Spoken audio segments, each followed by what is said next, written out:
Hey, Maureen. Hi.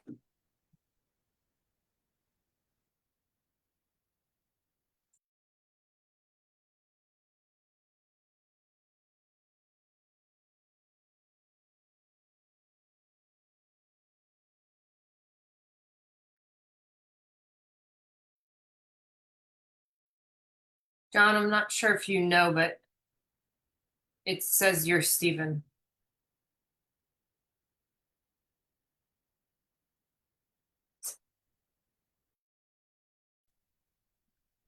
I think we should all sign off and use that same link. We can all be Steven Rodriguez tonight.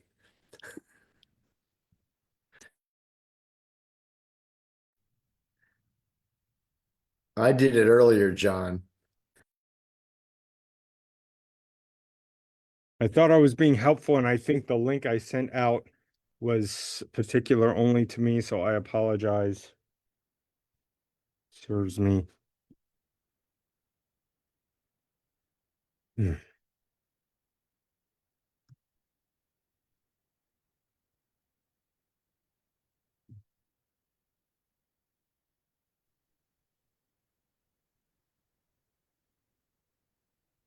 I won't be you, Stephen, tonight. I changed it. Thank you. Was that happening on everybody's? Yeah, I see. Okay. John or mine. I thought it was just something stupid I did. All right.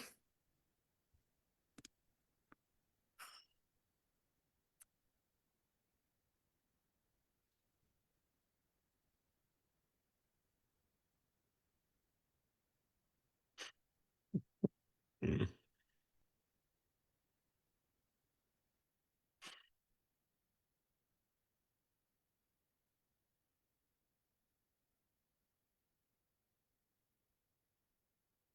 It probably would have taken me way too long to notice that. Mrs. Kancianik, did you get the message there? No, I didn't hear anything.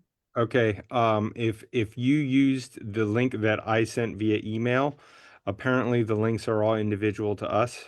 So if you'll notice your name says Stephen Rodriguez, if you can just go in and change that. Yeah. If you use the one from your calendar invite, or if you use the one that gets sent via email, you should be fine. Well,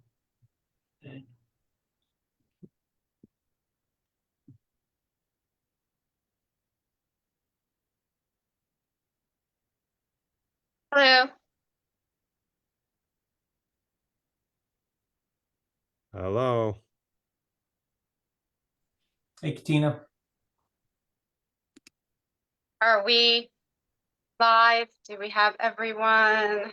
We are live. We don't quite have everyone. Well I actually, don't see Deb Spence. Miss, I don't know why my name says Kurt Heidel. did Mr. Heidel send you his link? No, I received it from the email where you send the link to everybody. Yes, I did. And for some reason, And now John's Kurt Heidel too. Oh, Lord.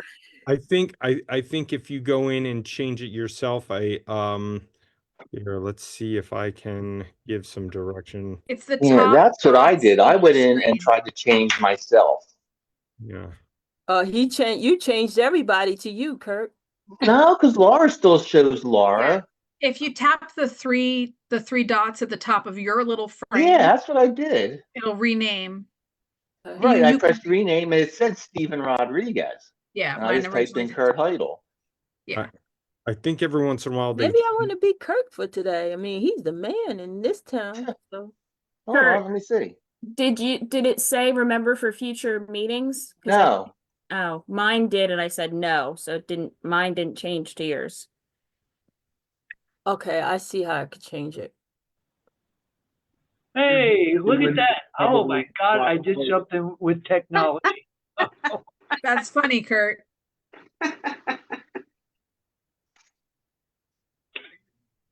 Oh boy. Now let me change mine back for real and see if Now, it who do changed. I want to be? Okay.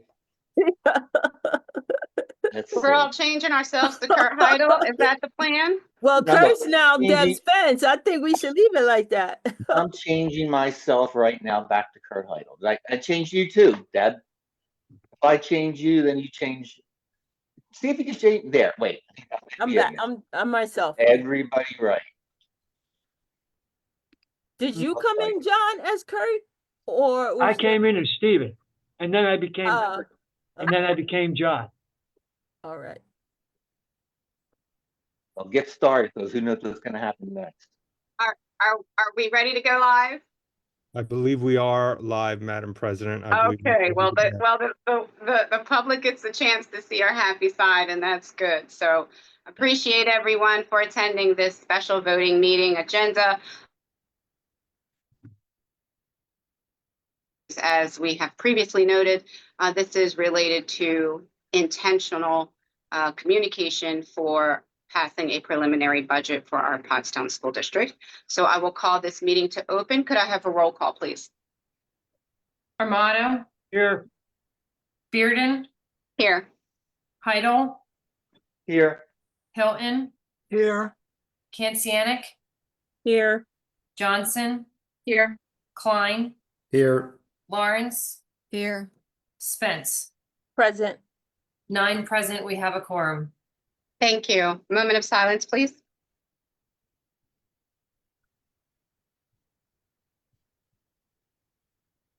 And the Pledge of Allegiance. I believe we have a recording.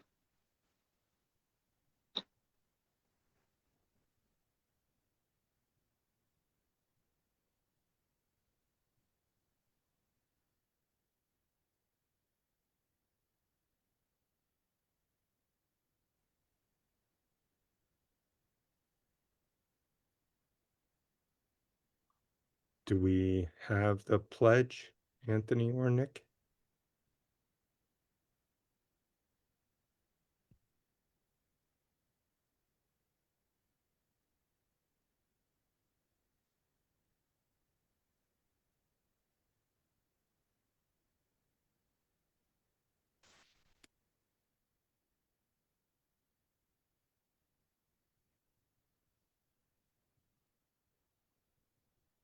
Okay, so if we don't have one prepared, then we can move into doing the Pledge of Allegiance as a board.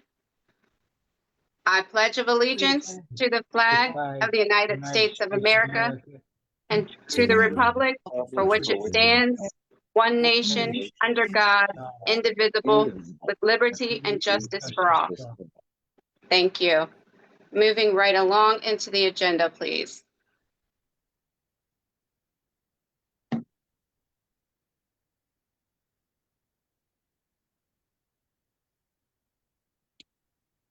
Reporter Superintendent, Mr. Rodriguez. Yes, thank you, Madam President.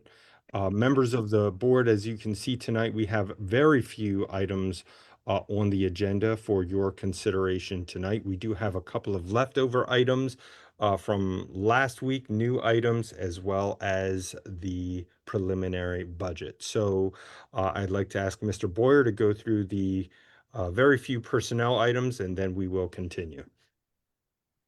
Thank you, Mr. Rodriguez. Good evening, school board members. For 3.1 resignations and terminations, we have 1 professional resignation. And 4.1 elections, we have 1 professional election. Number 5 is school calendar. Members of the board and members of the public may remember we had a discussion with regard to the semester versus quarters, the fact that quarters and doing quarterly grades is something that we can trace all the way back to the 1830s. And we are piloting the high school to go quarterless and instead do monthly updates. So the school calendar did not appropriately reflect that the first time on the back, because everybody looks at the front and not so much at the back. So when we realized that, we're putting it back on the agenda just to make sure that it is approved by all.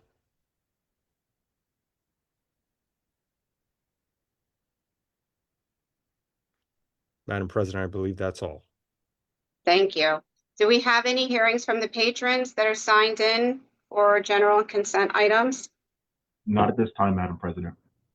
Thank you. So then I would like board action for the items listed here under consent. So moved.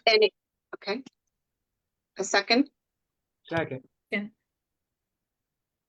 Roll call vote, please. Lawrence, Aye. Johnson, Aye. Spence, Yes. Klein, Aye. Heidel, Yes. Bearden, Aye.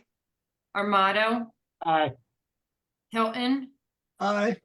Kancianic. Aye. 9 ayes, motion carried. Thank you. Moving on to non-consent items. Mr. Boyer. Yes, thank you, Madam President. For 8.1, personnel summer programs, you'll see in the file attachment, the personnel recommended for approval for our summer program.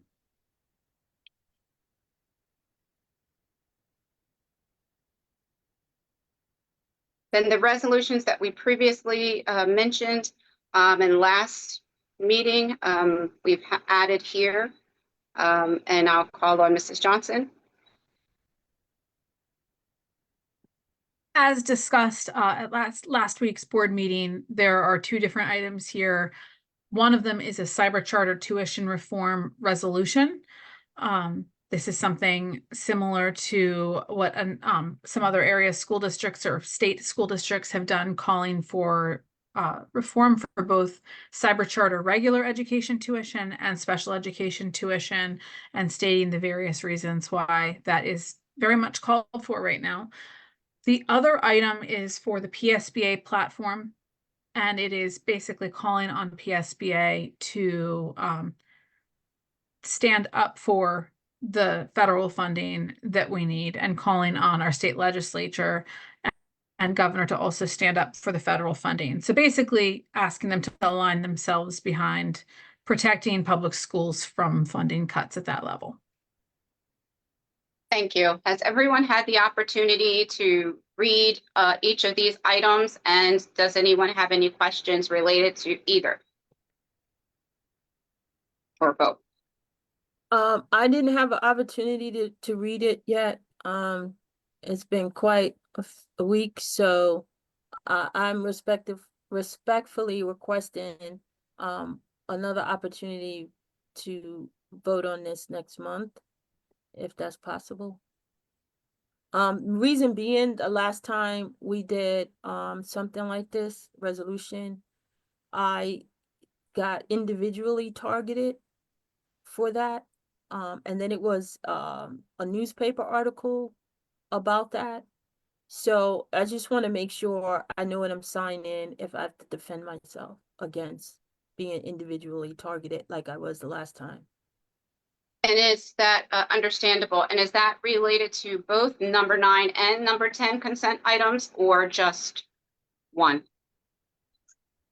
Just number 9, number 10, that's going straight to an organization, PSBA, which, I mean, PSBA already knows that this is a lawsuit that we won.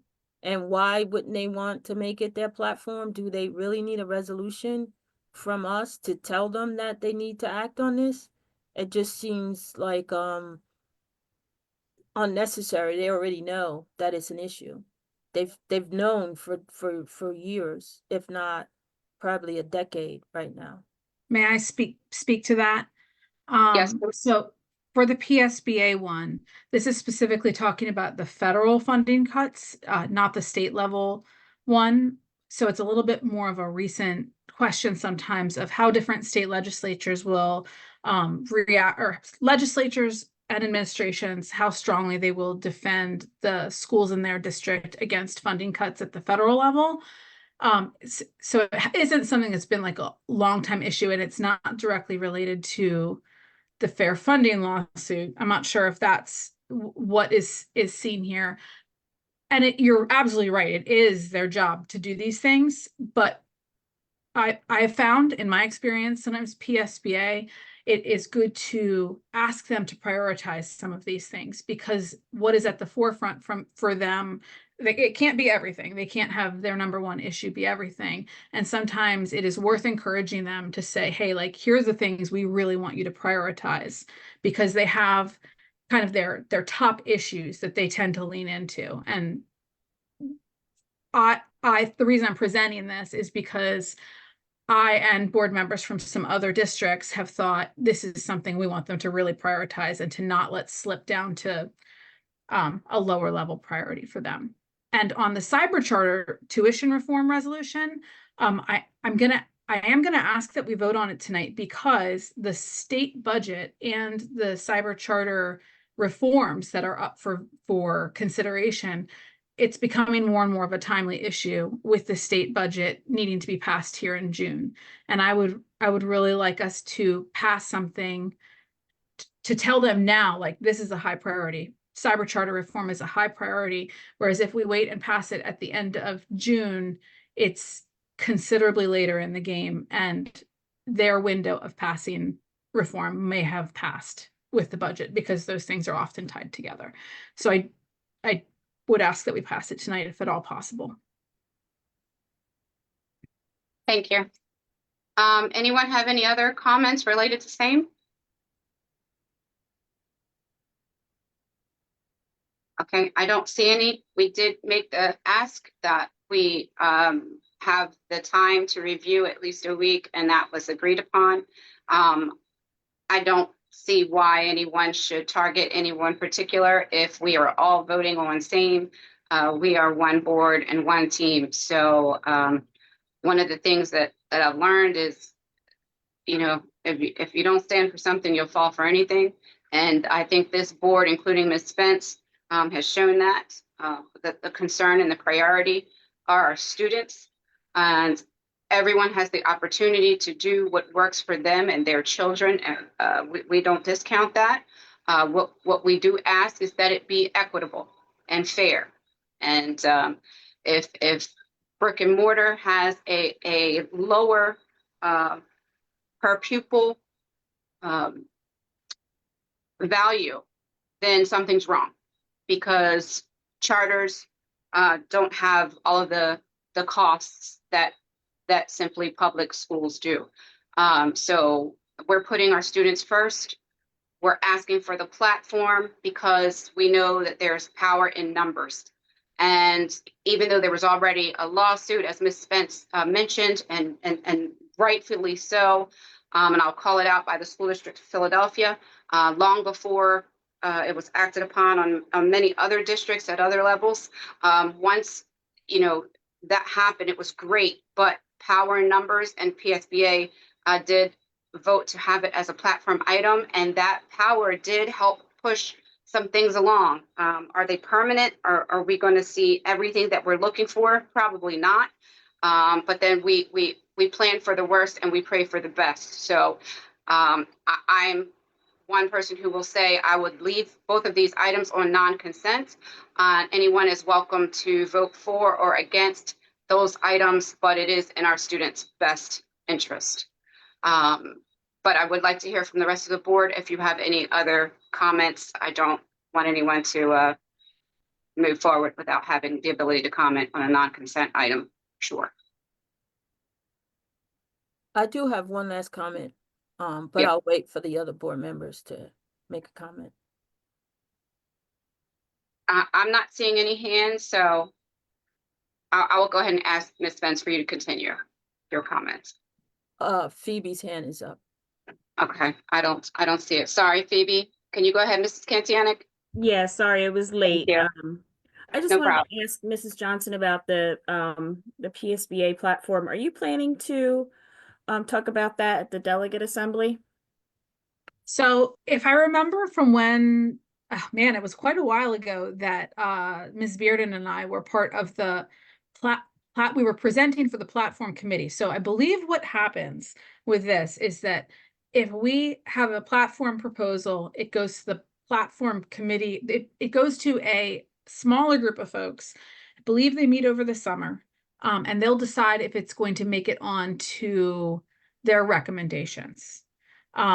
If it doesn't, it can still, I believe, be brought up separately at the delegate assembly. And I would say, I would potentially cross that bridge when we get there. If it doesn't, if it's not on there, I'll have to refresh myself on all the ins and outs of this. But if it's not on there for the October delegate assembly, then perhaps I and a couple of the area board members, or not just area, but other board members in the state who have proposed these, maybe we would jointly propose something there. But honestly, I hadn't mentally gotten that far yet.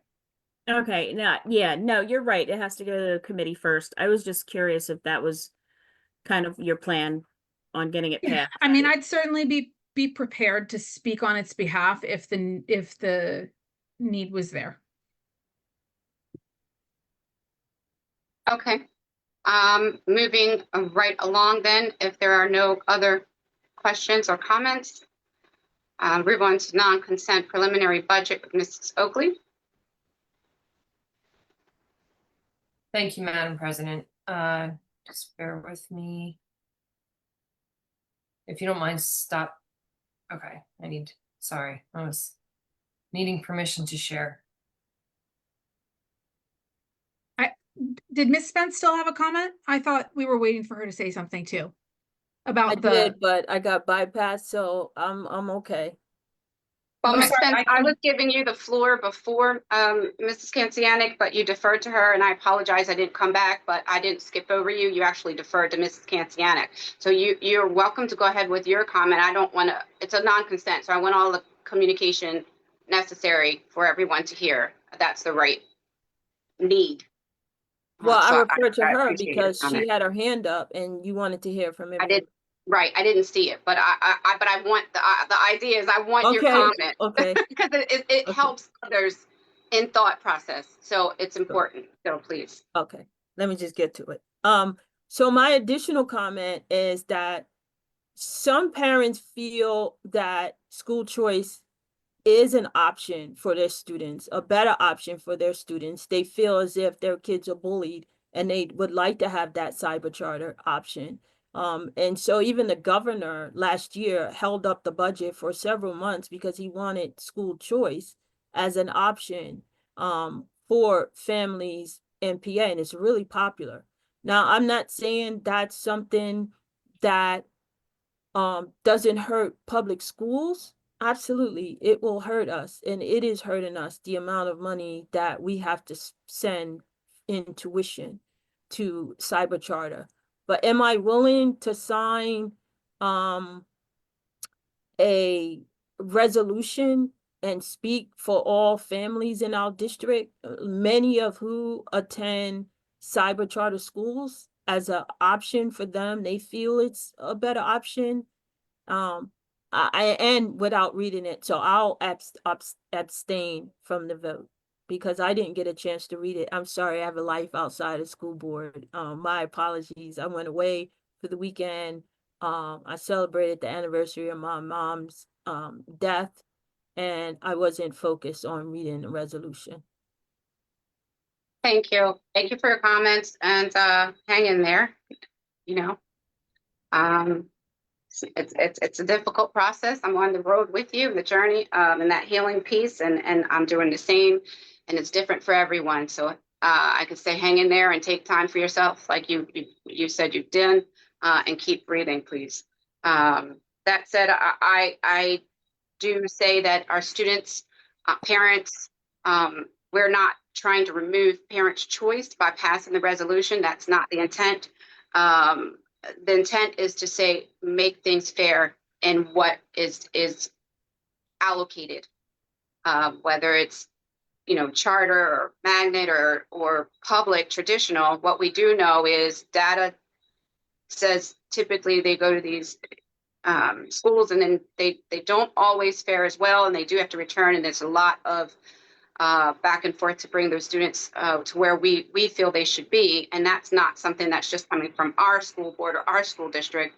That's something that's shared amongst the schools, public schools. That said, again, we're not looking to take away a parent's right for choice for where their students or children go. We're just looking for it to be equitable. And that's not what's occurring right now on a per pupil basis. So I do understand, and I appreciate your comments. Anyone else have any more comments? Because like I Yes. said, non-consent items are big. Yes, Madam Is that President. you, Mr. Armato? Thank you. Yes, it is. Thank you.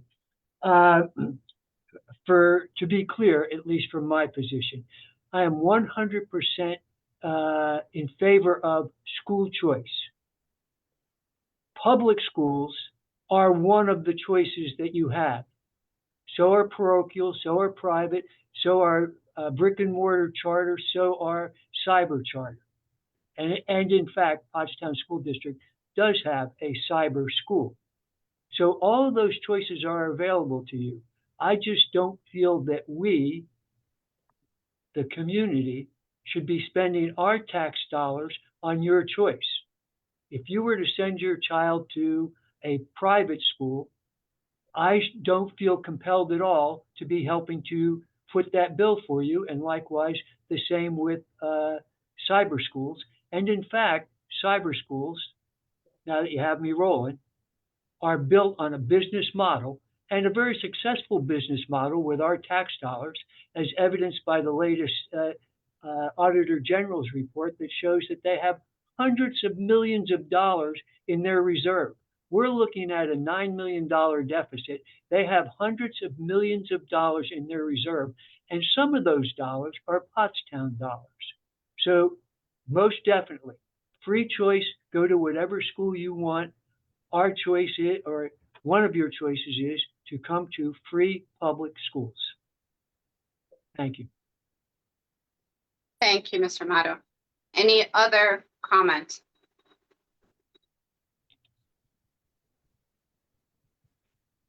Am I missing any hands? No, Madam President. Okay, thank you. Mrs. Oakley? Thank you, Madam President. Thank you.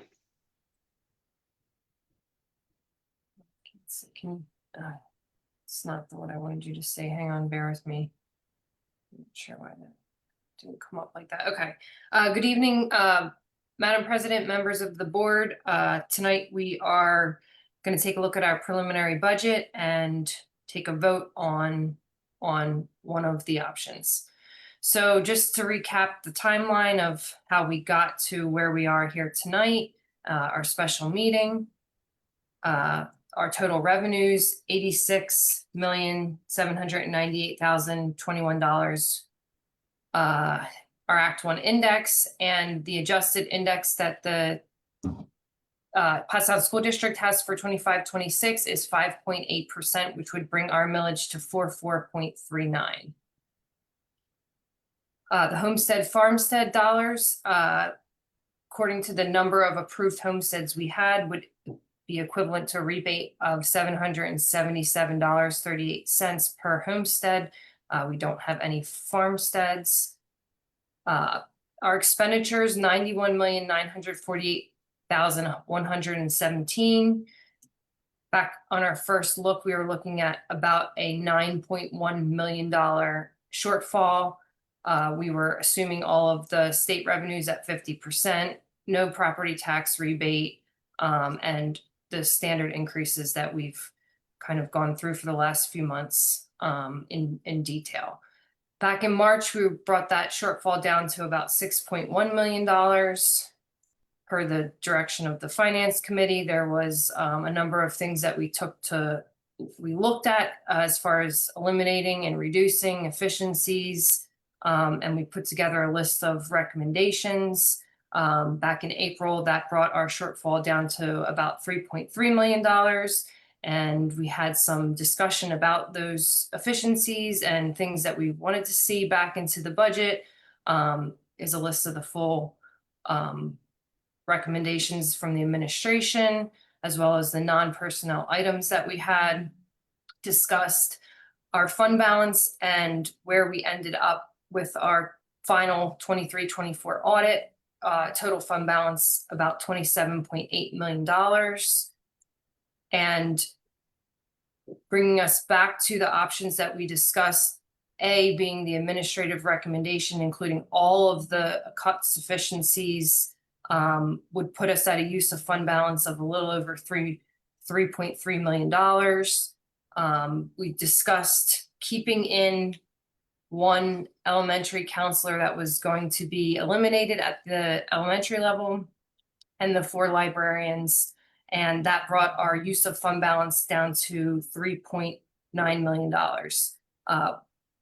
Hearing the direction from the board last week, I put all of that budget into our PDE document, and it changes the revenues a little bit because that revenue number now needs to include the new tax dollars. It's not broken out as, old tax dollars plus new dollars, and then this is the new revenue that would be assumed for 25, 26.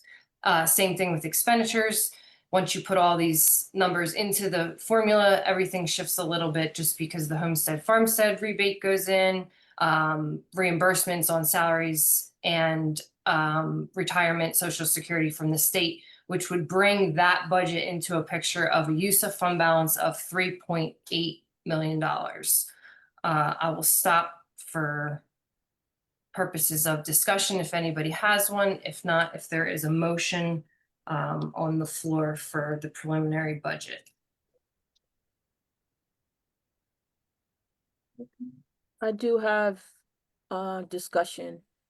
Did we completely hash out what would happen with the missing math teacher?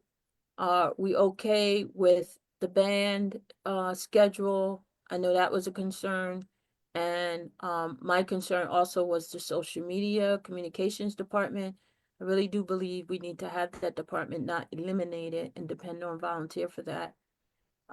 Is there and I know we're doing a lot with very little.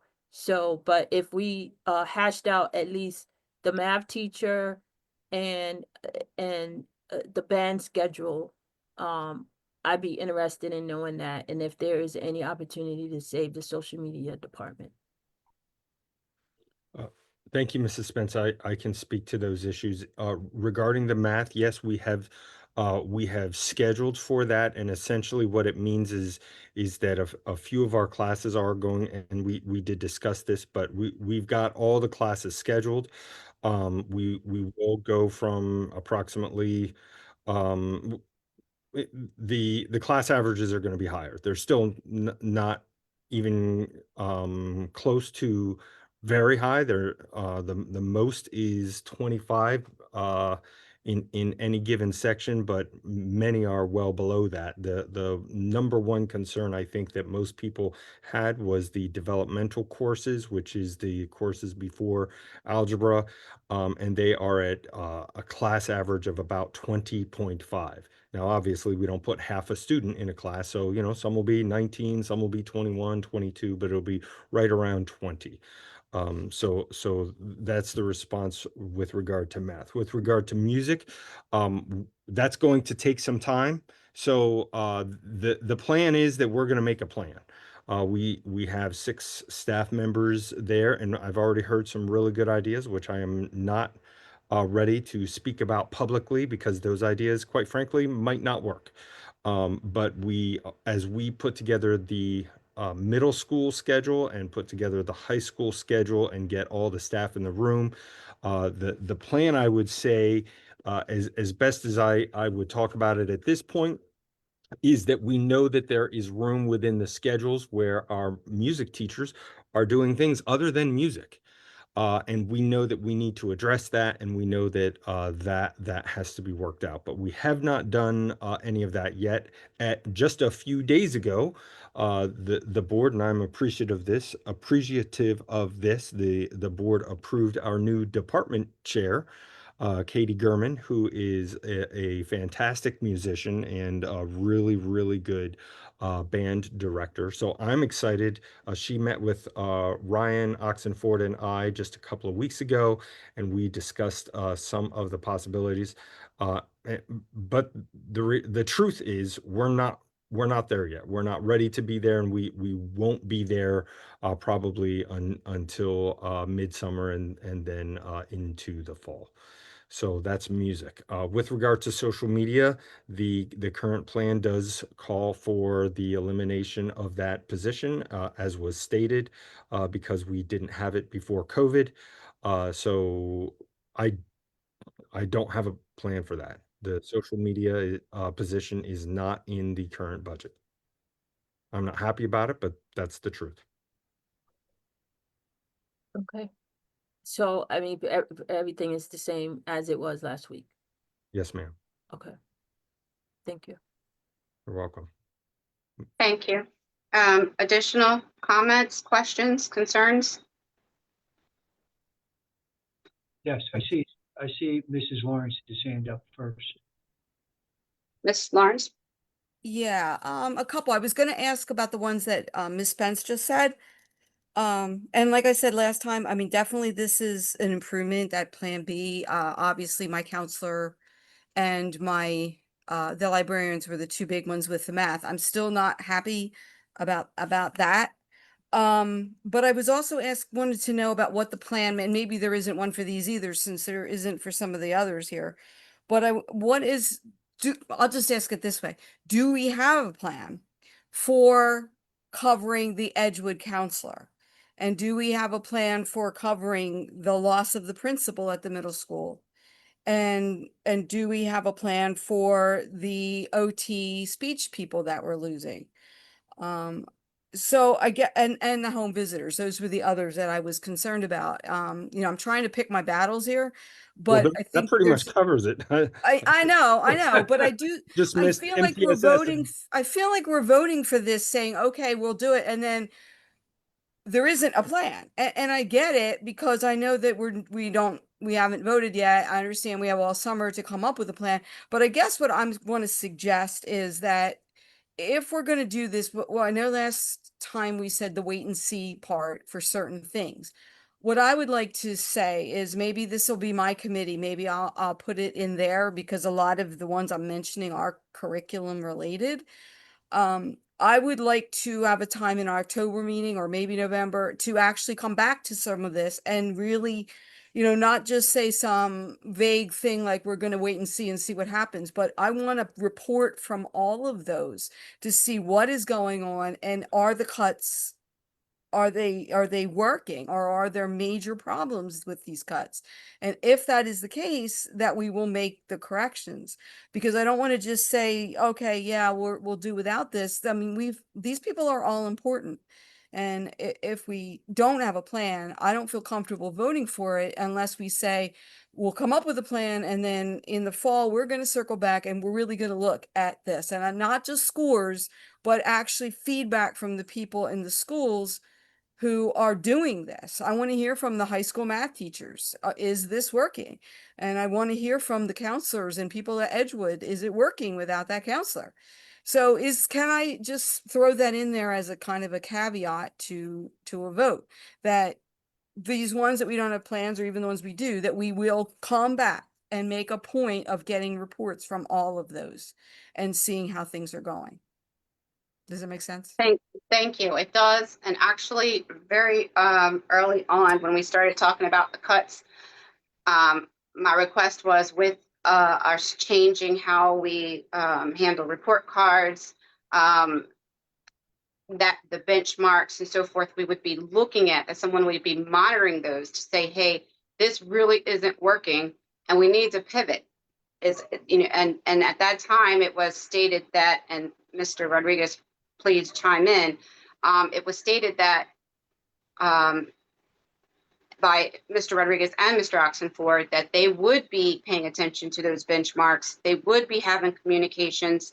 And if we needed to pivot and turn, we would not be waiting for too far into the terms where there's no recovery. We simply can't pivot and turn at the end of a school year.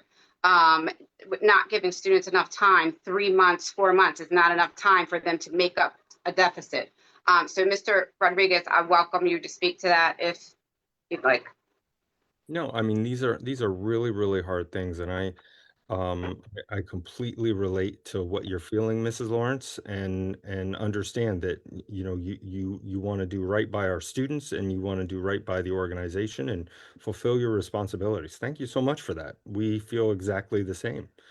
I think with regard to your specific questions, and I tried to write them all down, but you went a little furious there. So you asked Well, about. some of them I think have been asked before, so I was trying to not Okay, yeah, yeah. Well, overdo them. I'll just try and go through it.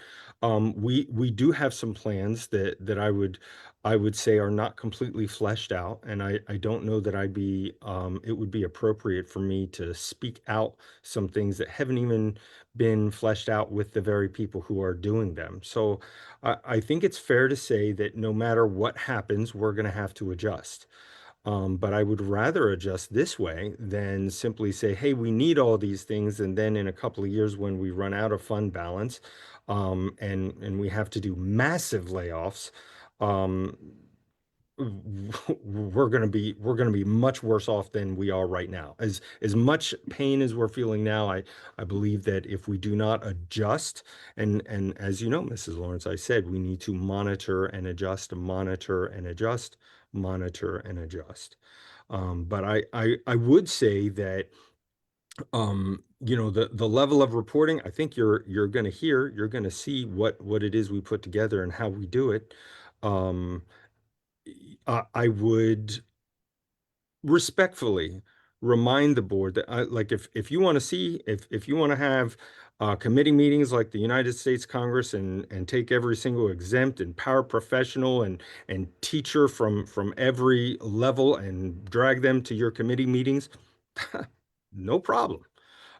Just so you know, that's what your administrative team is for. That we're here to help make and listen, and I think we have a pretty good reputation for listening to the people who are doing the work and solving as many problems as possible.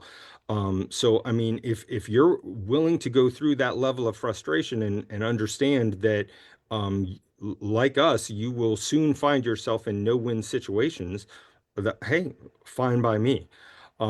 But I would venture to say that once the budget is passed, that is the time where we go to work and figure things out.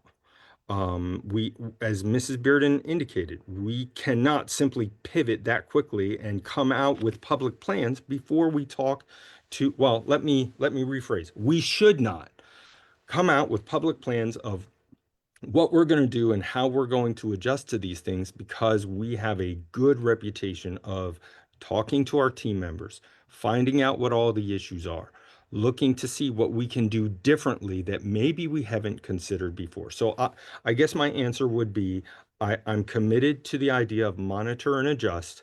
I'm committed to the idea that we if things are not working out, I am going to need board help and support to make it right, whether that means more resources or different resources. Um, and and with regard to plans, I would like to have plans. I have told people I would like to know exactly what the future looks like. We're educators. We love to know, you know, what the test looks like before we start lesson one. That's why we're educators. But in this situation, I don't see how that's possible. And I hope you can accept that my truthful answer is as one with positive intent. Thank you. Mrs. Lawrence, do you have anything further? You probably do, but. Yeah, No, but if it's not good to feel, okay. yeah, it's probably not going to matter any. But I do plan to try to get some of that into my committee to be looking at some of that stuff. And again, I don't definitely mean. I mean, I don't mean we bring every single person in. But I do think sometimes we look at numbers too much and we aren't looking at numbers in context. And sometimes I feel like what my feedback I'm getting from the administrators is not the same as the feedback I get from teachers. And I just want to make sure that everybody has a say and we're looking at the big picture. So that's all I'll say with that. But yeah, it does concern me some of these a lot. Okay. Thank you, Mrs. Lawrence. I believe Mrs. Johnson, you had your hand up next. Yeah. So I'll start off with, I'll vote yes for what's the option B that was proposed tonight. I share, you know, I echo everyone. I feel like everybody's concerned about the potential impacts of the things that we would be cutting. Certainly for me, band is up there, but there's a lot of them. And so the comment I just wanted to make, and I'm not asking for a plan, but I am saying this would be my hope, and I would hope our intention. If the state budget passes better than we've planned for, if we get something that would have clear implications for the long-term outlook, like cyber charter reform, I hope we will very much keep that front of mind. Nothing that's going to happen this year at the state level is going to undo the deficit. We would have a deficit even if we had everything the governor asked for and cyber charter reform, but it would be pretty close. It would be, actually, maybe we wouldn't. It would be really close this year. And with expenses increasing, I think we are wise to trim back some at this point, because I very much agree, Mr. Rodriguez. I do not want to get a few years down the road and have to make absolutely draconian cuts. That would be far worse than kind of taking a little bit more of a conservative approach with this right now. So I'm in support of moving forward, but I want us to, if we get more from the state, or if we get cyber charter reform, I don't want to see our fund balance grow. Let me just put it that way. I don't want to see our fund balance I don't want to be making cuts while our fund balance stays very healthy. I would want to be kind of matching it a little bit. I'd want to add some back into programs, see where, like, triage where the greatest needs are. What are the things that are really not working? And let's undo that. And yes, let's also dip into fund balance a little, and let's not dip in so much. I don't want to just run that down. So I'm hoping that if things go well at the state level, that we can kind of split it and let that help us not run the fund balance down too quick, but also be looking at the programmatic needs that I just think some of this, for all of the best intentions and best planning, some of this will not go as well as we hope. And so I'm just kind of hoping that we can keep an eye to that. And I am, of course, with all of you, hoping that the state budget and the reforms do go well, and, willing to take it from there. So thank you. And I also just want to say, seriously, for Ms. Oakley, Mr. Rodriguez, Mr. Boyer, and everyone, like, I would be probably horrified to see how much work you guys have had to put in to work this and rework this and deal with all of the angles. And I really appreciate the massive extra lift it's been this year. Thank you. Mr. Amato, I believe you're next. Yes, thank you. So first, allow me to echo what Mrs. Johnson just said. I appreciate what Mr. Rodriguez and Ms. Oakley and the entire administrative team has been doing as they, and I will say, at least my observation, agonize over some of the decisions that have to be made. And they are decisions that have to be made. Some of them will be ones that we don't like. And I can tell you from a personal basis, there's a number of them I don't like.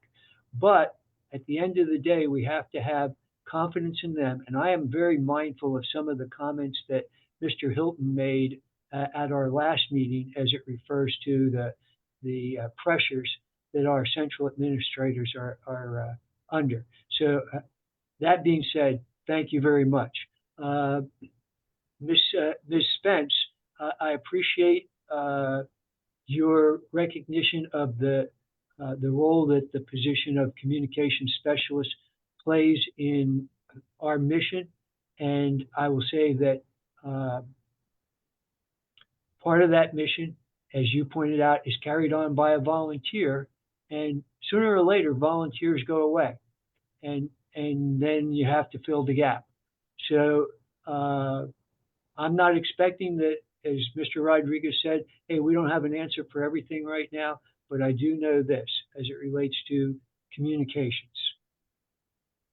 Telling the Pottstown story to our community audience, to our staff audience, to a bigger state audience, particularly as it pertains to our state legislators, being involved in some of the activities that advocate for our public schools, in Pottstown in particular, are very, very important. And I hope, first, I hope that we're able to find a way to maintain that communication specialist.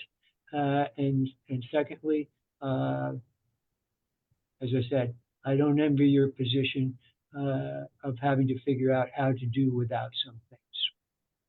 Thank you. Thank you, Mr. Amato. Mr. Heidel? Okay, and I guess everyone's reiterating that the administration team is having a very tough time. I understand that. But a comment Stephen made, and I do want to reply to that. I've never felt the need to bring in every department person to explain everything to me. Going forward after this budget cycle, yes, I do feel the need to question a lot more the things that central administration is doing. Maybe not on a micro schedule, I mean a macro schedule, not micro. We do need to know more. We do need to be more involved in what happens in these committees going forward. Because yes, this budget does hurt. I just can't believe 9 million came out of nowhere. Maybe we should have been budgeting forward thinking with some small tax increases. Okay, 9 million from 2 million just doesn't show up in 1 year. So I'm upset about that. I think the community's upset about that. The immediate of what I look at right here, I would gladly trade a high school or middle school librarian or split the two to get us a math teacher. I mean, I know we're talking wait and see on a lot of things, but that's one thing I want to see. I do not want math.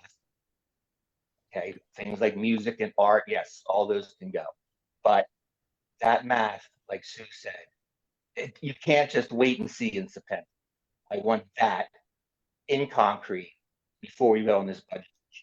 I think it'll look preliminary tonight, but that I will not vote for a budget that doesn't. So, Mr. Heidel, if I can respond to that, so if you all decide that is an issue that you want back in, as I told you before, you guys can say put it all back in. I'll just draw you back to some of our previous conversations for purposes of reflection. We have looked at all of the class averages, and we have made some headway as it relates to where we are. The other thing we did was we tried to look for efficiencies where they hurt the least, quite frankly. So one of the advantages that you have right now in terms of the decisions that you make, when you make a decision to fill a position, you can make that once in potentially 35 years for that position. If you decide 1 year to not fill a position, you can change your mind the next year. And if you decide not to fill that position in 2 years, you can decide to change that in 3 years. So I'll just remind you, Mr. Heidel, your power in terms of the overall scope of things and what can go and what can't go. And that's why we made the recommendation that we did, because quite frankly, we had very low class averages. So that was a decision that to us made more sense than potentially looking for other cuts. So I hope that at least gives some level of context. Stephen, Mm-hmm. you don't have to remind me because I remember you saying it last week. Okay, thank you. Yep. Thank you. Mrs. Kantianik? Yes, I have 2 points, and I think the first one is to echo what has been said already. We want to be in on the monitor and adjust period. More, I think, than we have before. We are craving knowledge of what's going on, how things are going.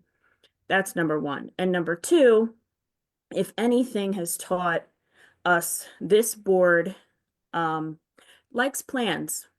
So in the future, when things need to be happening, come with a plan first, because then it'll probably go a lot easier for us. I think that's all I have to say right now. Thank you. Thank you. Ms. Spence, is your hand back up?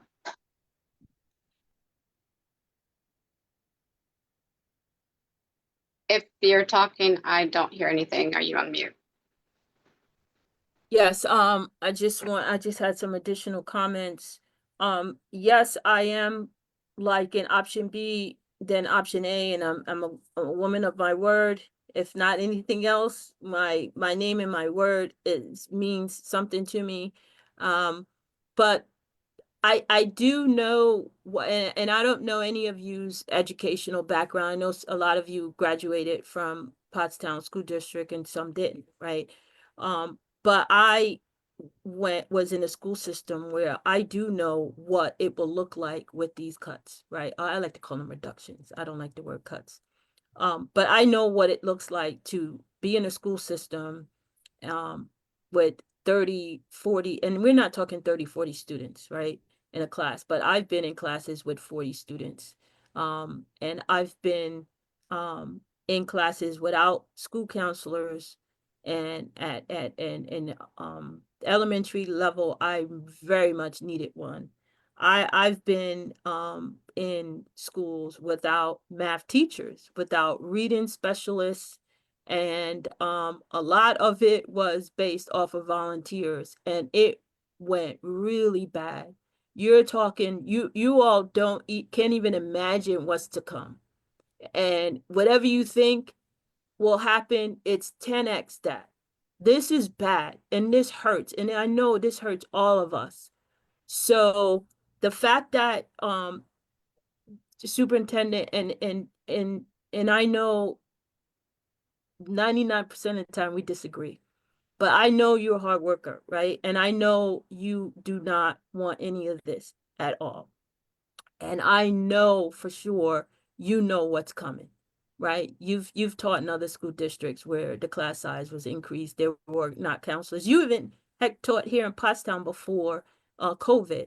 And you know what's happening, and I know you sure ache just like we do, right? So the fact that we want to be involved, I've always wanted to be involved with the micro level, involved in understanding everything and all that. And but now I'm glad the board decides that, yeah, we should be involved more, because what's to come is awful and horrible and really bad. And you all, if you don't believe anything else, know that I've experienced with being in a school district with several of these cuts. I survived it, but it's hard. And the students that will suffer the most are those marginalized students where the parents are working 3 jobs and they don't have time to help them with that math or the reading and all of those things. And so we really need to call on, because we can't add anything else back into the budget, we really need to call on volunteers. I know there's a group of volunteers from, if my memory is correct, and these days not so much, the older you get, man, it just knocks the mess out of you. But I think First Presbyterian Church volunteers at Barth with reading, and they wanted to expand that to every elementary school, and they weren't allowed to. So Not not true. true. Not Okay. true. Absolutely not true. Okay. We'll take as much of First Presbyterian volunteers as we could get. My Sure. understanding is that they have limited themselves to Barth to make sure that what they do is with quality. Oh, okay. Well, I heard different, but hey, Well, if put them they in touch with me. They can start okay. with Franklin Elementary School tomorrow. Okay. I think they're ready and willing. And there are several other people in the district that would love to volunteer, right? I think that's the way we get out of this, having a lot of volunteers. If we, how difficult is it to get reading coaches certified? Is that really complex and expensive? I don't. Let's say a volunteer wanted to be certified as a reading coach, because you have to know how to teach someone how to read. You can't just sit there and read to them.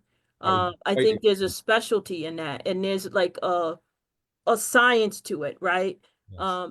Is that expensive for a volunteer to get certified as a reading coach? Is that like schooling, like just like briefly, if you can explain that? Yeah, if I understand I'm not sure if you mean reading specialist, which is what we oftentimes call our teachers, coaches, etc. But reading specialist would be a very specific degree. You'd need to be a teacher first. Okay. I think that would be a pretty heavy lift for all volunteers. It's actually pretty difficult for many of our elementary teachers, because you are correct. The science of reading is quite intricate. Yeah. We can definitely use people to help little kids to read, and just stand over them and be able to help them with words so that they can get better at the flow of reading and practicing reading. But in terms of people with qualifications that would help students to actually read, that would be quite a lift. Okay. All right. Well, thank you. Thank you. That's all I have. Mrs. Lawrence, I think, again? Yeah, I just had another question that I thought of when Mr. Heidel was talking, and maybe I haven't said it as well as he did, but as I do share his passion about and concern about the math.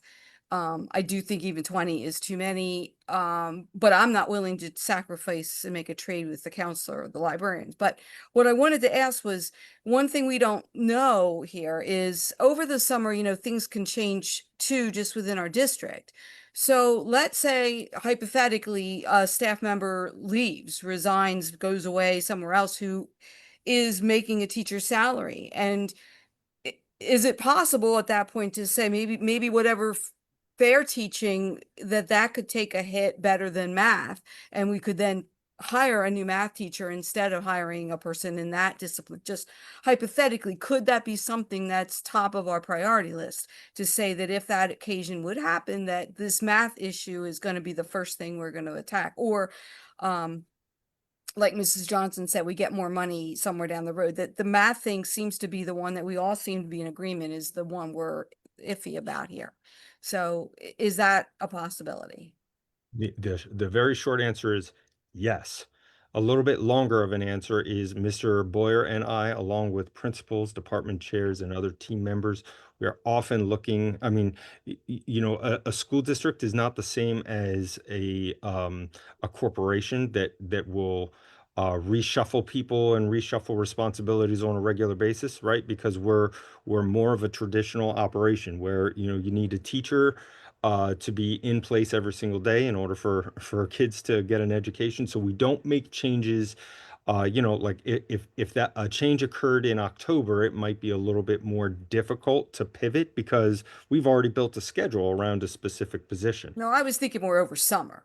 Yeah, over summer, absolutely. And that would be something that we could consider and have played out a few scenarios with some possibilities for the future. So yes, we have our eye on that, and would make suggestions to do things differently if given the opportunity. Okay, thank you. You're welcome. And just as a point of further clarification, we already have some transfers that will be occurring, and we have folks within the organization that have said, just so you know, that's not my first choice.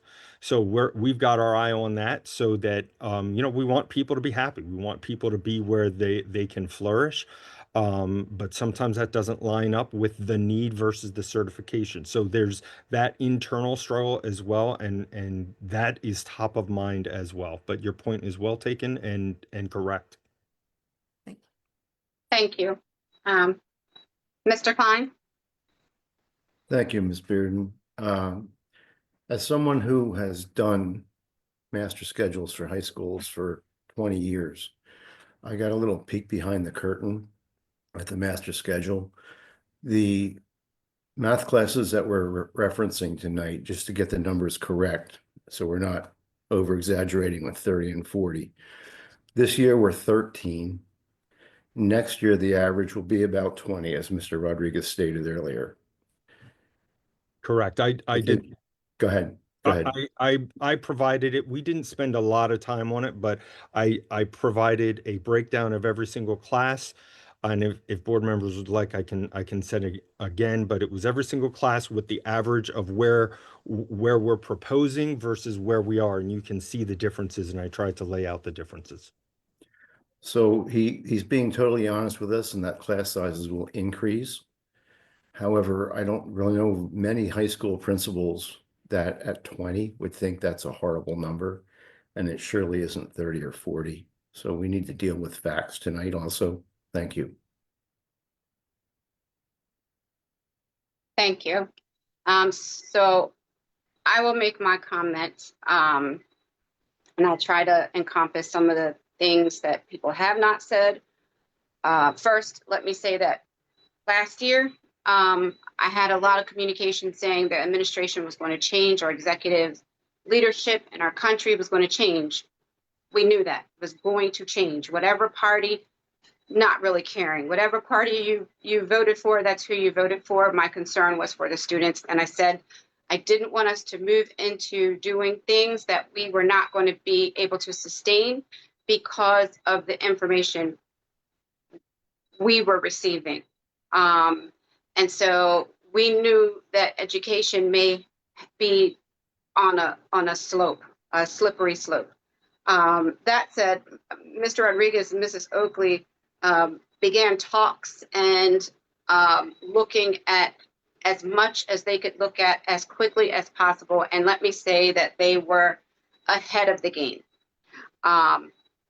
They know our board. They know our directors and what the directors each individually will have as a respective platform. Some all encompassing, some more focused in other areas, some matter of factly fine-tuned and drilled down to specifics. And they used that as well as what mitigating pieces would prevent loss for our students in a very direct and definitive manner. Now, that said, we didn't want any of this. They didn't want any of this. They still don't want any of this. They don't want the cuts, but it's matter of fact, we know what we're looking at. And it's painful to think about. It's painful that we have to make this selection. It's painful. As I've said, I went to sleep, and at one point I just said, my vote is going to be, I'm not looking to raise taxes because it's not the taxpayers' fault. Why should we tax them out of properties? And we say it's a little bit of money, but when you're on a fixed income and you've raised your children and you've paid what you've paid and you have things allocated the way they're allocated, you have this little bit of money. You don't want it going in a direction, as we've said, we don't want it going into a direction that doesn't help where they want their money, where we want our money. They don't want to have to do that same thing. So I just looked at saying, hey, let's just take as much as we can take from the general fund without, bankrupting the pot, and a slight increase here. And let's, look at some sponsorships. So many of you said that. I know Ms. Spence said, well, how about we get some, companies or some, I posed that before, right? I said, let's not initiate a full-on facilities upgrade, adding things that we simply can't sustain, because my thought, the same way previous boards, was not to set the next board up with a problem. And if you get on the wrong train, be sure to get off at the first stop. The longer you go, the more expensive the return trip's going to cost you. And by golly, you'll be in it far further down than you could expect in another period of time. And people think that sometimes that when you're focused, you say, oh, we're going to focus and we're going to drill down. That focus means that the outcome will be different. That focus means saying yes to these things. Sometimes focus means saying no. What the executive team proposed to us is not excessive when you look at other districts, because it does not cut programming. It doesn't completely remove things that we knew our students would need. It's not perfect, it's not ideal, but it's to mitigate risk to our students and our staff. I have said we need to think outside of the box on some things and organize and schedule things further along. And yes, this board is one I can say who likes more information. If you all have said it, the more information, the better. But, and I apologize if you're hearing that.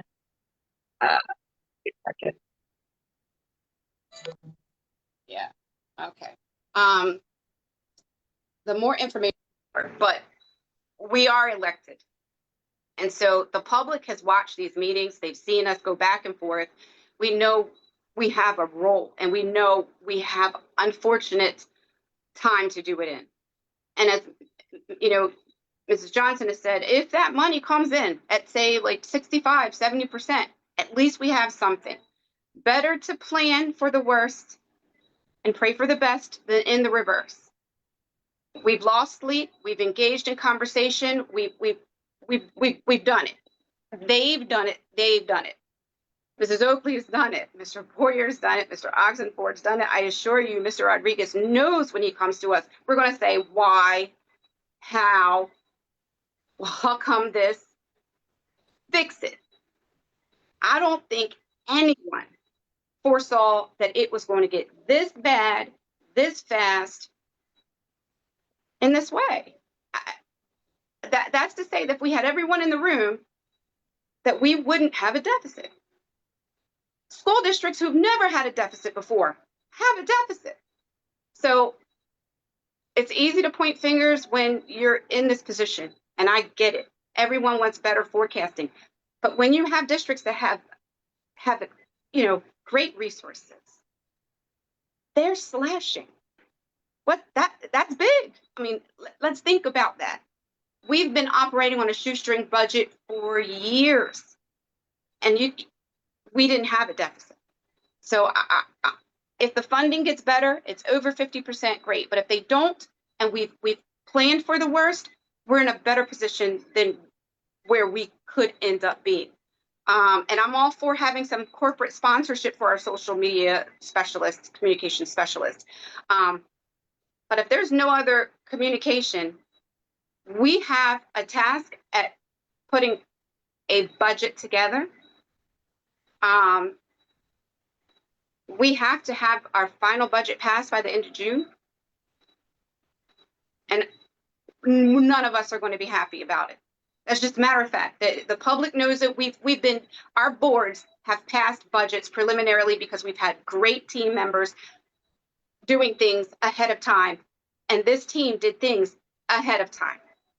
So I take that personally because I've seen it for a number of years. Mr. Hilton has seen it for a number of years. He's facilities finance. He's been the chair. He knows numbers in this game better than any of us, I assure you. He's seen the numbers over the years with the various business administration. And I can't express enough how much work and time and effort. Our general fund balance wouldn't be where it is if it wasn't for Mrs. Oakley. Matter of factly, she said it's the board's responsibility. We know this, but if we don't opt for higher taxes, if we don't advocate strongly to, legislature, this shouldn't even be happening, but it is. And I apologize for my little tantrum or soapbox or soliloquy or whatever anyone else wants to put on it. But I've seen this several boards before me, during me, and this current board. And you all were doing the work, and they were doing the work. Other districts are doing the work. And across the states, it is the same scenario. Literally, school districts are saying something they've never had to do before was operate on a tighter, stricter budget and do more with less. You know what? That's one of our slogans. If you've ever listened to anything Mr. Rodriguez has said, is we do more with less. They're saying it for the first time. And they've had money. They've been rolling in it. So I don't want us to get into the blame game. It's easy to do. But the fact is we are where we are, and you can recap it and as much as you want. I need us to engage in a sort of mindset of what everyone has said. We're going to pay attention. We're going to focus on what is happening. We're going to make sure that our students have what they need, because that's where we are. We're tasked with safely educating our students. So we need to make sure they have what they need. And if something needs to go by the wayside so that a math class can be drilled down, Mr. Rodriguez will bring that to us, or he will provide some option to us. But we are informed. He has informed us. We are where we are now, and we'll go from there. But I'm going to look for if there's anyone who has not spoke, who would like to speak. As a director, I'm asking you to do that now, because I would really like us to move on to be able to vote.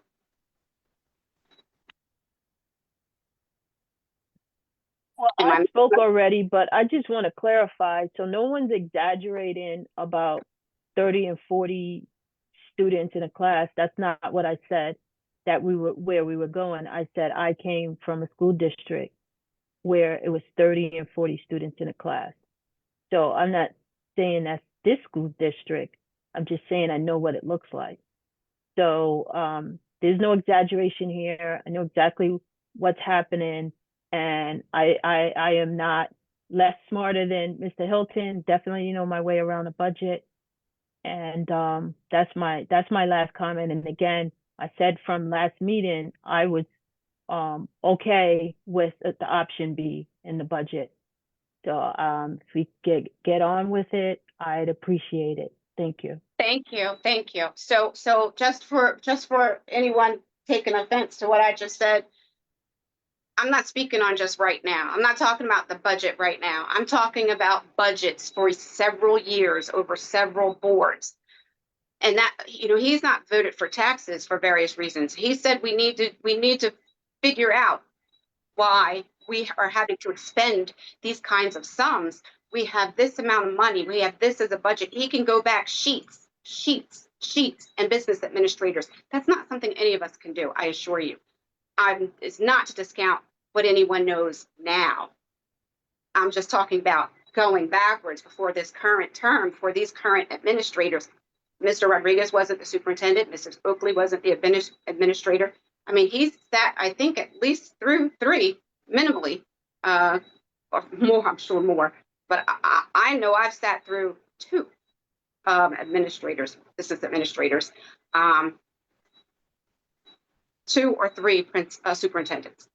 He goes back further than that. That's what I'm talking about, historical data, to say where we came from to where we are now, because it's the forecasting piece and the surprise element of a deficit. That's the point that I'm more speaking to, not to certainly our board. I think I've raved about our board a lot to say how awesome our board is and how focused and how each individual director has a totally unique way of looking at things and explaining things and has a vision. And that's why I always say we need each and every director to speak in to give some information, because it helps other directors in a mind thought. Maybe they didn't think of that, maybe they did, and hey, they understand and they share that. It's always important for all of our directors to get that same element. I'm just looking to do the same for our current executive team. So that said, I am looking to move forward with the agenda. Can we pull that up, please? Mrs. Oakley, do you have that? Yep. Oh, Michelle, thank you. So we've discussed the preliminary budget. I think the overwhelming, unless I'm mistaken, the overwhelming idea was for us to move with option B. Does anyone have any issue with us using option B? Or is there voice for wanting to use option A? As when we're going to vote, that's going to be my ask. I'm looking for us to narrow down right now in this discussion, option A or option B for vote. And then at vote, you will either say nay or you will say aye. Does anyone have a different viewpoint that you want us back on A?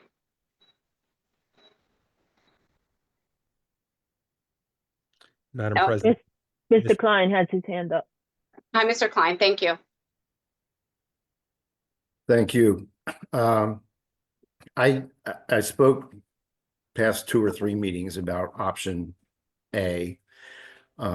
Everyone has things that are near and dear to their heart in this budget.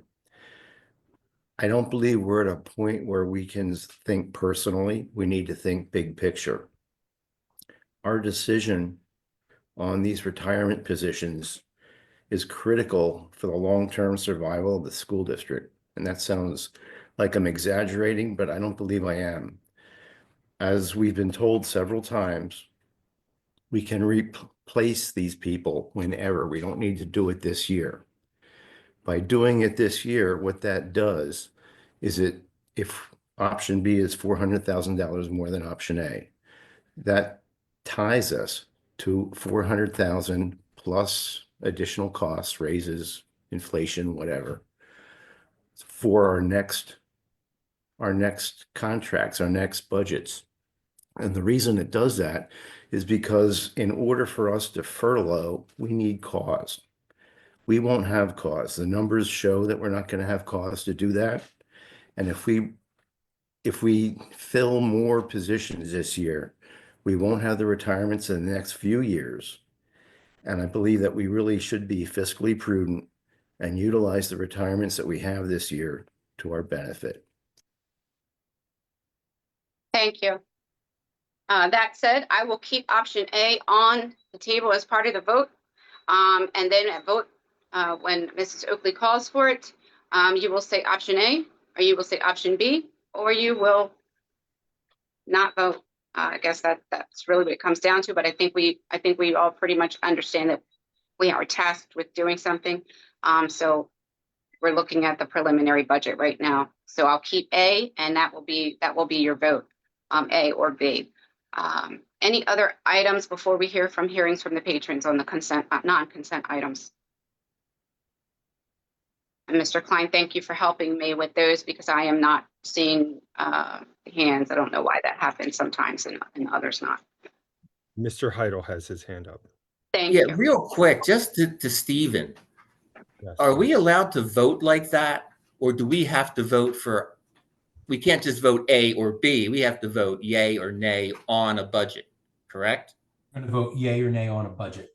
So we have to put up option A first or put option B up first and then see if we get the votes for it. We'll That's need a correct. motion in a second for any of Okay. them to move You're I forward. just wanted to make sure of that because we just can't, we can't have a vote of 5B for A. It has to be 5, 6, 7 yeses to no's, correct?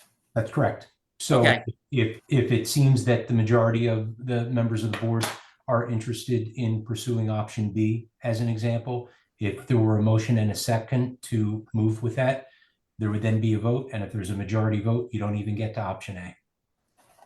Mrs. Bearden, may I humbly suggest that we consider what is essentially option B that Mrs. Oakley presented, and if that fails, then we can pivot. That was actually going to be my suggestion, but I appreciate when persons ask questions. And my apologies that I don't always delineate all the way down to a period or a comma, but that was the point in me focusing on option B and option A to make a choice now. And since we didn't have one, this is the part where I don't like to go all the way down and delineate all the way down to the period, but I see that I have to do that sometimes. So I apologize, board. The purpose was because I knew we needed to do that. However, with Mr. Careless there, he didn't stop me on the option A, option B. Sometimes I get throw some curveballs to him. So it's in his unfairness. So I appreciate the comments and clarity, I should have Mr. Heidel. clarified earlier, Mrs. Bearden. I'm sorry. I appreciate it. So that said, do we have any hearings from the patrons now that we know what we're going to have to do and it's confirmed? Tried to make it a little more simplified. Hearings from the patrons limited to non-consent items. Not at this time, Madam President. Thank you. So we're going to be looking for motions on each individual non-consent item. starting with the personnel summer programs. Could I have a motion to accept? So moved. And a second? Second. Roll call vote, please. Hilton, Aye. Spence, Yes. Johnson, Aye. Bearden, Aye. Armato, Aye. Heidel, Aye. Klein, Aye. Lawrence, Aye. Kancianik. Aye. 9 ayes, motion carried. Thank you. Moving on to the PSBA platform item for threats to school funding. Can we have a motion for that? So moved. And a second? Second. Second. Roll call vote, please. Kancianik, Aye. Armato, Aye. Spence, Abstain. Lawrence, Aye. Klein, Aye. Heidel, Aye. Hilton, Aye. Johnson, Aye. Bearden. Aye. 8 ayes, motion carried. Thank you. Moving on to the cyber charter tuition reform resolution. I'd like a motion to accept. So So moved. moved. Second is one of them, and I'll move into roll call vote, please. Hilton, Aye. Spence, Abstain. Lawrence, Aye. Klein, Aye. Kancianik, Aye. Heidel, Aye. Bearden, Aye. Armato, Aye. Johnson. Aye. 8 ayes, motion carried. Thank you. Excuse me, Cyber Madam charter. President. Mr. Kalis, do we need a reason to abstain? Do you have to Well, state a no, reason or? A reason should be cited. In this particular instance, Mr. Klein, it's the equivalent of a no vote. Okay, thank you. Typically, the abstention is limited to a conflict of interest or not having sufficient information. But the abstention that was offered on the 2 pending matters are the equivalent of a no vote. But if you want me to give a reason, I didn't read it. I don't have enough information. And I That- stated that when we were talking about it initially. Understood. That typically isn't enough, but I understand, Mrs. Spence, your basis, which is why I didn't raise an objection or an issue with regard to it. But thank you. Oh, no problem. Sure. Thank you. So are we at preliminary budget? Or are we at cyber charter tuition reform? We're at preliminary budget. Okay. So I will ask then for focus on option B, and I will ask for a motion to accept. So moved. And a second. Second. Roll call vote, please, for option B. Kancianik, No. Bearden, Aye. Hilton, Aye. Armato, Aye. Lawrence, Aye. Spence, Yes. Johnson, Aye. Klein, No. Heidel. No. 6 ayes, 3 nays, motion carried. Thank you. If I'm understanding correctly, Mr. Kalis, we don't need to vote for option A. Option A doesn't need to be voted on because you just approved a preliminary budget. Thank you. Just want to make sure for all intents and purposes. Thank you, board. I know that was difficult. It won't feel better before it, you'd like it to. But I do ask that you have some pride in making this difficult vote, no matter which way. You know, you made a difficult decision, and you're probably the best board to have made the right decision in difficult times in the set of circumstances. That's not speaking on past boards or slighting a past board. It's just that you're the board that's having to deal with, you're the only board that's having to deal with this particular set of circumstances. And you've all weighed this out in several meetings over a long period of time. So please don't stress over it. If we need to make changes, please keep your eye on it. Mr. Rodriguez will keep a pulse on it. We will ask questions. We will ask the right questions. And like I said, continue with the data that you all need, you know, and make those requests to Mr. Rodriguez and Mrs. Oakley as you have continued to do. So moving on to new business, Mr. Boyer, for personnel resignations and terminations. Yes, thank you, Madam President. Under 14.1, we have one professional resignation. Thank you. You're welcome. Any question, any discussion on that? Any board member need information on that, or are we okay?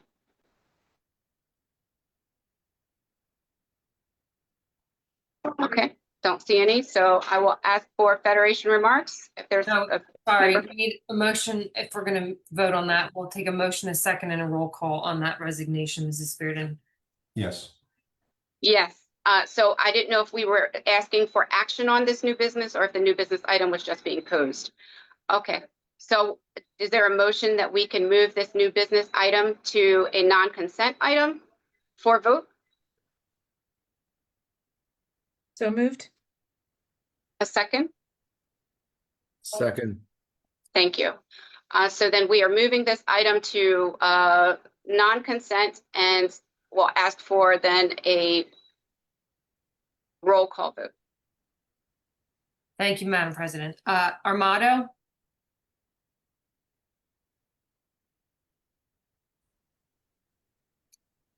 I'm sorry if you. Sorry, aye. Thank you. Hilton, Aye. Heidel, Aye. Kancianik, Aye. Spence, Yes. Lawrence, Aye. Klein, Aye. Bearden, Aye. Johnson. Aye. 9 ayes, motion carried. Thank you.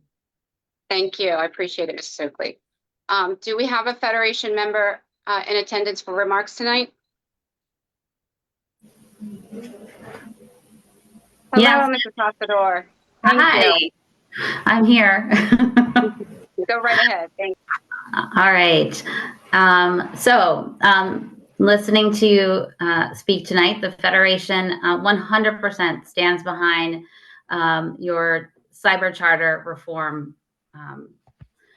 Like you said, Mrs. Bearden, we're all looking for things to be fair and equitable for our students. And asking the PSBA to prioritize to stand up for federal funding is also a benefit to our students. And thank you, Mrs. Johnson, for always kind of providing the ins and outs on that funding stuff and giving us the best information possible. The board had tough decisions to make with this budget. The librarians and the elementary counselor back in the budget will only benefit our students. The Federation, like the board, are still concerned with the math and the music positions, but to hear that the board wants to be more involved with the monitoring and adjusting period does lessen the concern. As teachers, we're always willing to help with this process and to be partners in solving problems or celebrating the successes that we have. So just ask, because when it comes down to it, we're all here for the same reason, our kids, to make sure our kids have what they need to learn and be successful. Thank you. Thank you very much, Mrs. Hospodor. Any new information that we need? Agenda back up, please. Just roundtable, Mrs. Bearden. Thank you. Then I am randomly picking, and I will start with Mrs. Kantianik. That was not random. Random is someone else. You had that face of welcome, and so I said, that's gotta be Mrs. Kantianik, so it's gotta That be was you not tonight. the face I was trying to portray at any rate. I will just say, tonight was hard, and boy, this is you know, we don't get paid enough for this. But on a positive note, I will say, shout out to all the teachers and staff that were with the 7th grade in Knoebels today. It was rainy and yucky, but it looks like they had a great time. I'm looking forward to graduation. That should be exciting, and summer. So thank you. Thank you. Thank you for going first. Mrs. Lawrence.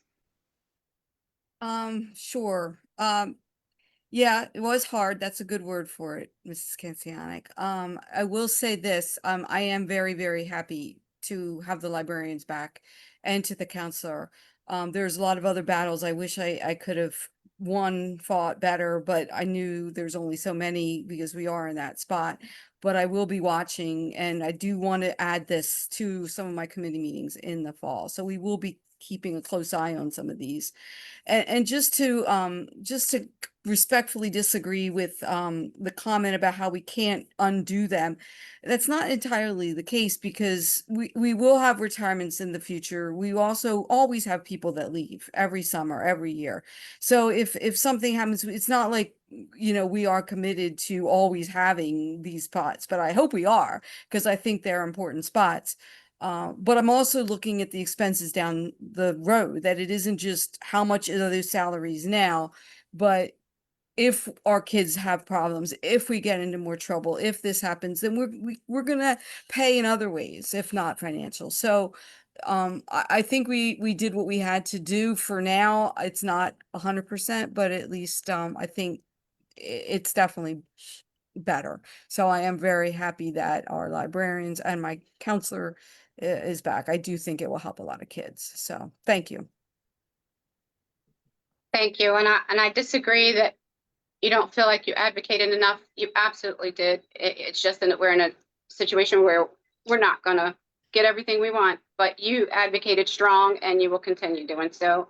So please don't feel that way. Mr. Armato. Yes, thank you. I am not going to talk anymore about budget process whatsoever for tonight, and I will leave talking about our special guest at the high school to Mr. Rodriguez for his final comments. But I will point out 2 very positive activities that I was able to attend this week involving our students. The first was the National Honor Society Senior Recognition Program, which was absolutely fantastic. Gave our school opportunity to celebrate academic achievement by our students, and it was very well attended, and gave me reason to say proud to be from Pottstown. The other event that I was able to attend was our commitment day, where senior athletes, for all intents and purposes, sign a letter of commitment to continue their academic and their athletic career at institutions of higher learning. And we had 7 student athletes who did that, and very proud of them also. Thank you. Thank you. Ms. Spence.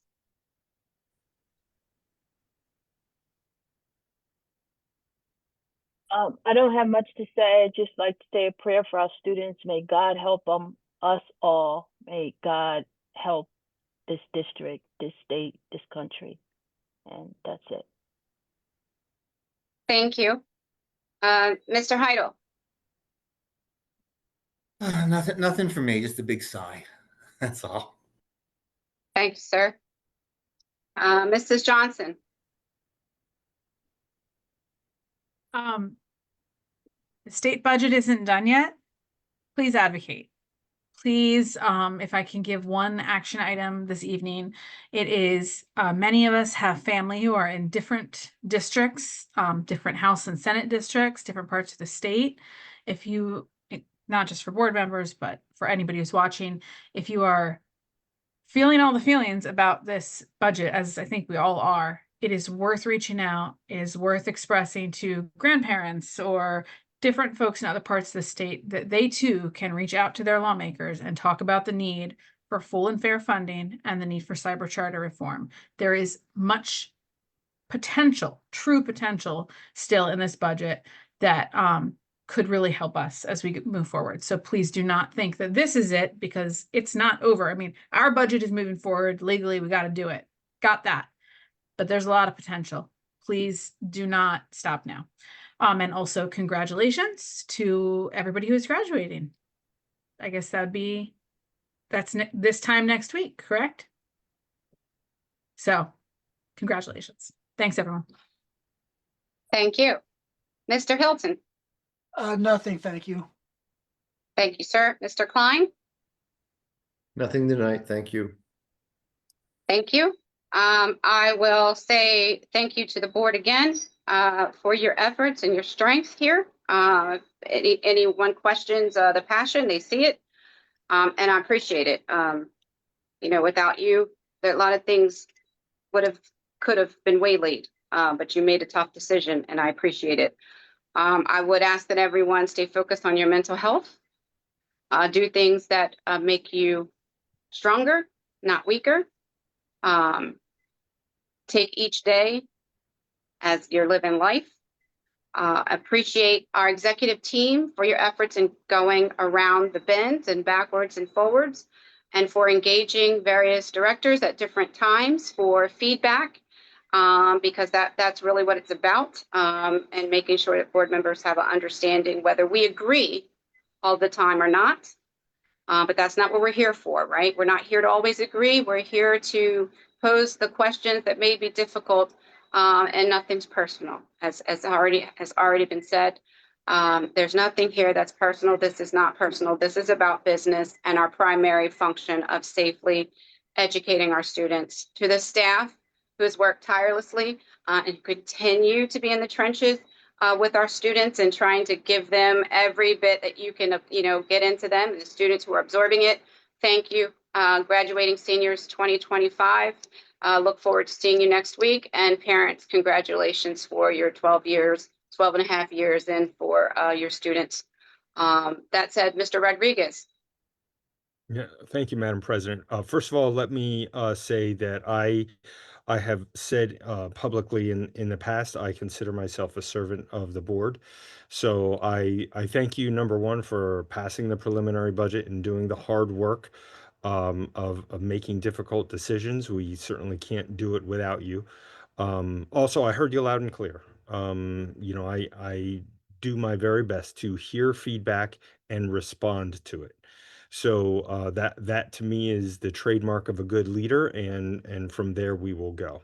So thank you for all of that. In making sure that I don't repeat myself on anything, I'll keep all other comments limited to our special visitor. So I'm going to show you just a couple of photos, if that's okay. Can everybody see that? Yep. Okay. So Governor Shapiro, his office contacted us and said, hey, you got to keep this quiet for security reasons, but we'd like to stop by Thursday morning. So I'll just flip through here a few pictures. Rep Cerisi is the reason that he came. Rep Cerisi invited him. But he was wonderful to speak with our students. He played basketball with them. He asked them real questions. He asked our staff real questions. And he learned a lot and offered some things. And the staff afterwards said, Yeah, he doesn't usually make those kinds of offers. So if he says, hey, you know, we'd like to take your kids to York to see this wind turbine place, and my office will help you do it, he actually means it. He's actually gonna follow through on that. And he was able to see some of our pre-K counts students, and as you can see, Imani took the stage and just talked all about our program and our staff, and she did an amazing job, as she always does. So I will leave it at that and say we certainly have more work to do as a board and as a school district, but it's been a wonderful experience to be able to show off all the hard work and amazing students that we have to outsiders. Thank you, Madam President. Thank you very much. I will just then ask for a motion to adjourn. So moved. Second, Second. all in favor? Aye. I only heard one eye. Aye. Thank you. Meeting adjourned.